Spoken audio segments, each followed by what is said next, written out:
Shalom Bapak Ibu, senang berjumpa lagi.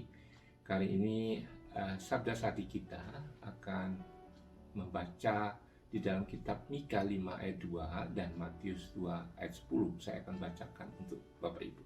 Di dalam Mika 5 ayat 2 berbunyi, "Tetapi engkau, hai Bethlehem Efrata, hai yang terkecil di antara kaum-kaum Yehuda, daripadamu akan bangkit bagiku seorang yang akan memerintah Israel, yang permulaannya sudah sejak berbekala, sejak dahulu kala." Sekarang Matius 2 ayat 10. Ketika mereka melihat bintang itu, sangat bersukacitalah mereka. Ya, kita tahu bahwa di dalam Matius 2 khususnya itu adalah penulis kitab ini menceritakan tentang peristiwa kelahiran Yesus. Peristiwa kelahiran Yesus itu ditandai dengan satu bintang yang disebut bintang Bethlehem. Nah, renungan kali ini kita akan berbicara tentang bintang Bethlehem, yaitu a guiding star. Nah, kalau kita lihat adalah bintang Bethlehem ini dari dulu itu selalu diteliti oleh para ahli, ya. Apa sebenarnya bintang Bethlehem itu? Nah, kalau yang pertama adalah teori yang pertama adalah dikatakan bahwa bintang Bethlehem itu adalah komet. Ya, ini dicetuskan oleh Origen Adamantius. Ya, Origen Adamantius ini adalah seorang teolog, ya, teolog yang memang cukup terkenal pada waktu gereja Yunani awal. Tetapi sayangnya bahwa teori tentang bintang Bethlehem itu adalah komet diteliti oleh para ahli dan tidak terjadi di saat itu, ya, di saat sekitar tahun kelahiran Tuhan Yesus. Dan teori yang kedua itu adalah bintang Bethlehem adalah supernova. Ya, supernova itu satu ledakan bintang yang meledak yang begitu besar yang menimbulkan cahaya. Nah, ini dicetuskan oleh Johannes Kepler. Johannes Kepler itu di abad 17 ya dicetuskan ini, seorang warga negara Jerman. Tetapi sayangnya juga bahwa teori dari Johannes Kepler ini dibuktikan tidak ada ledakan bintang di sekitar dari Tuhan Yesus. Sampai di tahun 2003 ada seorang yang dinamakan Michael Molnar. Michael Molnar ini adalah dia seorang astronom yang sedang menyelesaikan program doktor untuk di bidang di astronomi, ya. Jadi pada waktu itu dia lagi berjalan-jalan di Israel dan masuk di dalam toko yang menjual barang-barang antik, barang kuno gitu. Dia menemukan satu koin yang dipercaya bahwa koin ini adalah dipakai di zamannya Yesus gitu, ya. Dan di koin itu ada gambar seekor domba dan kemudian di belakangnya ada bintang. Nah, itu yang membuat dia penasaran sehingga dia kemudian meneliti, ya. Dan memang benar, jadi pada waktu sekitar di tahun Yesus kelahiran itu ada yang dinamakan kejadian kedudukan di dalam garis dengan matahari, ya. Matahari, bulan, Jupiter, Saturnus itu di dalam rasi Aries, ya, di dalam rasi Aries itu satu garis, dan itu yang menyebabkan satu sinar yang besar sekali, yang kuat sekali. Dan menurut dari Michael Molnar ini adalah kejadian ini sebelumnya nggak pernah ada dan setelah itu juga tidak pernah ada.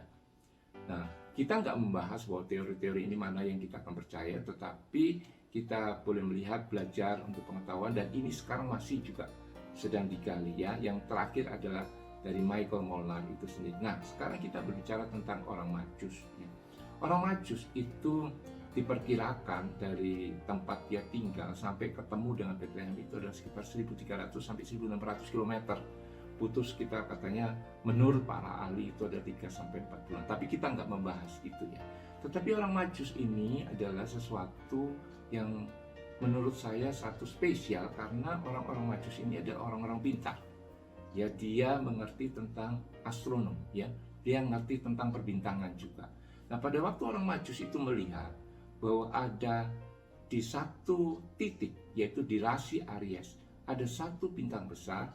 Nah, menurut penelitian, orang-orang Majus ini percaya bahwa ada satu pemimpin yang besar, pemimpin atas dunia ini, bahwa sudah lahir, ya.